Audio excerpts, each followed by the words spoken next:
Good morning, everybody, and welcome back to your Lunch Break Live. My name is Ivana Hurrenque if you're new here, and if you're not, thank you for coming back. Today is Monday, September the 13th, and today I am joined by Dr. Lindsey Harris. Now, Lindsey is the president of the Alabama State Nurses Association, and she's here today to talk with us a little bit about what's going on in the medical field with our healthcare workers right now during COVID.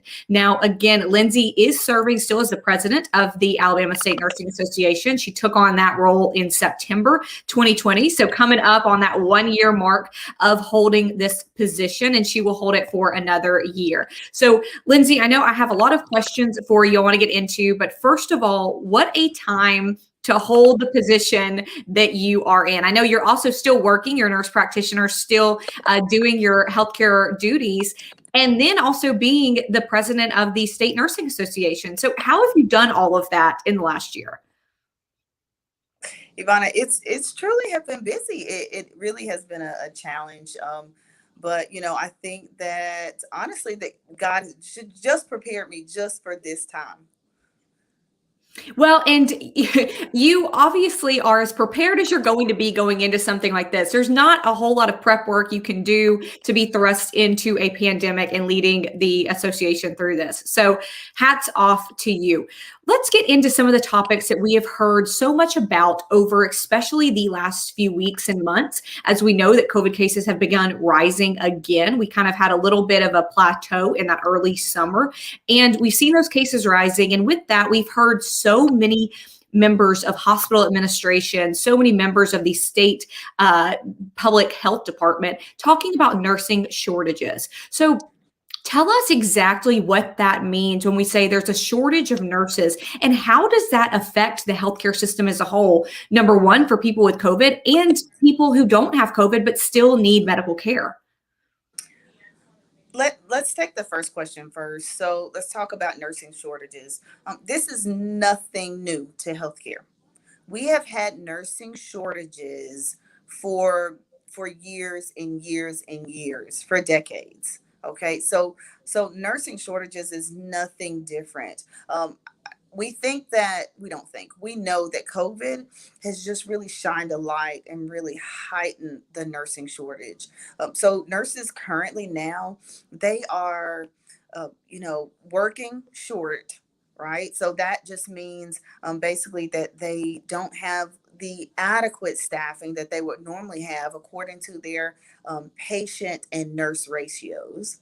And then what we're also seeing is that, especially with COVID and many of our hospitals being inundated with COVID patients, is that now some nurses on just, like hospitalist units or just med surge units are now seeing more critical, a higher level of acuity of patients now. So it's causing a lot of stress and strain on healthcare as a whole. That's interesting you say that. For those of us who are not in the medical field, we might not know. I didn't know that there's been a nursing shortage for all of these years. And it's interesting that you say COVID has really shined a light on that. So is it fair to say that COVID didn't cause the nursing shortage? It just exacerbated the problem? That's exactly right. Your words are perfect. It really just exacerbated it because so let's bring up another issue that I hope that we would talk about a little later is that so you have the nursing shortage already, and now you have COVID and hospitals that are being filled with our patients in the community that have contracted COVID, and so but this is not just in the state of Alabama. This is all over the country, all over the world now. And so now there's also opportunities for nurses to take traveling positions. And we do know that traveling positions, they've always made, quite more than the bedside nurse. But with this COVID pandemic, they're making two and sometimes three times more than those that they work alongside, those nurses who are permanent nurses within the hospital. The Alabama Board of Nursing, they actually there's a thing called it's called a compact licensure, and so that just allows a lot of people decided. I think it was a year or two ago, a lot of people decided um, to pay for a compact licensure, which just allows them to go from state to state to work without having to obtain a whole nother license. And so this just made it a tad bit easier for nurses to be able to transition. Um, but also, nurses, regardless, they the money is very appetizing at this time. And that's it, exactly. You can't argue with that, especially those of you healthcare workers. You're putting your lives on the line to take care of people. And if somebody is going to pay you more to do that, it's hard to argue with those facts. It's hard to say no to that. So, Lindsey, do you think, or is it fair to say that there are nurses in Alabama who, if they did maybe a travel nursing contract and they went to California, or we can go East Coast, New York, they went to a maybe bigger metropolitan area, they would be paid more for doing the same work that they're doing here?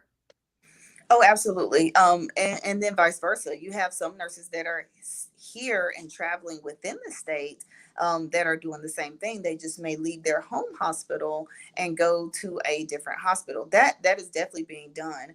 But the one thing I also want to reiterate is that we do also know that according to the U.S. Department of Labor, that Alabama is paid about 8% lower than its surrounding states as far as their average salary for RNs within the state. So even despite the traveling, nurses can still just go across state lines and work and still come home to their families and make that 8% difference. So Alabama, we are already, as far as, you know, decreased pay for our nurses. And then now we have COVID and the opportunities to travel. So there's a number of things that really is contributing to this.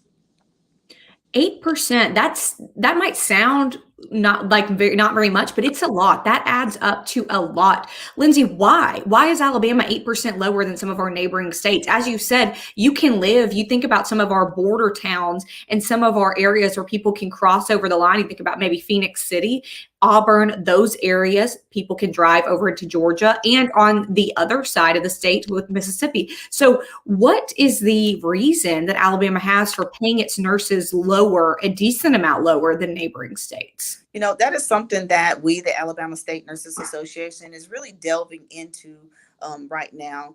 There's a couple of things that we do know is that the Medicare wage index, Alabama is the lowest when it comes to reimbursement. A lot of our reimbursement here in the state of Alabama is low. We also, with the Medicaid expansion and us not expanding Medicaid, that could play an effect as far as reimbursement for hospitals. Or so there's a number of reasons, but we have to, we're urging our hospitals, our administrators, just to look at that.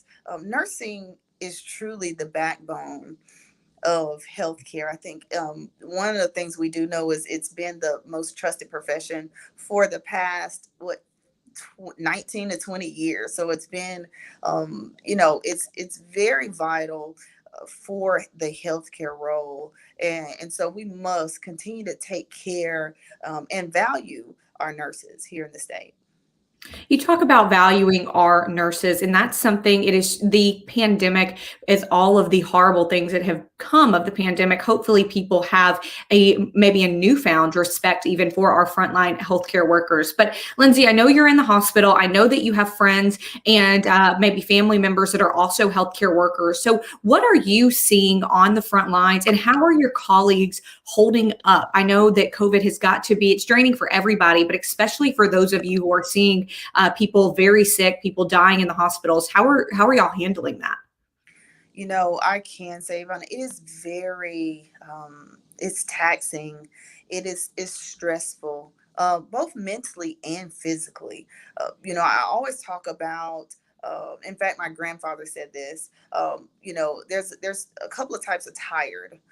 There's a physical tired, right? So you go home from work and you go to sleep, you eat, and you're rejuvenated, and you come back to work ready to tackle. But then there's a mental tired, and you leave from work, you're short staffed, you have a patient that may be not doing well, so you're thinking about that patient throughout the night, wondering if they'll be there in the morning. You go home, you finally get to sleep, and you come back and you're in that same situation.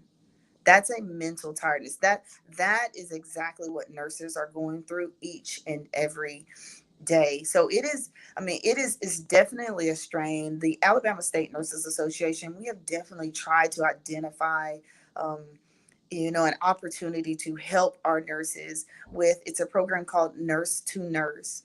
And that's an opportunity where we have partnered with the Alabama Counseling Association, and it's nurse led, and our goal is just to allow nurses to just talk, just have some support from other nurses, as well as members and professionals from the Alabama Counseling Association, to address the mental health needs of the nurses during these times.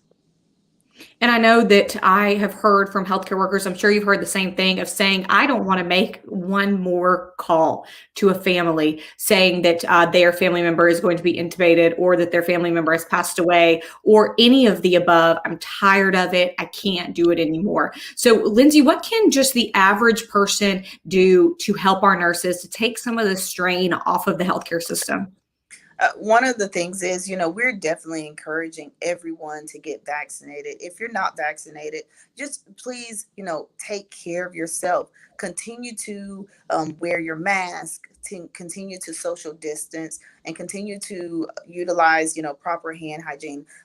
All of those things are very important. Taking care of yourself, here in the state of Alabama is so important. I think that Alabama is one of the lowest when it comes to healthcare, as far as our health, and so we need to really start changing our conversation as far as how can we, Alabamians, how can we take care of ourselves and just become more of a healthier Alabama.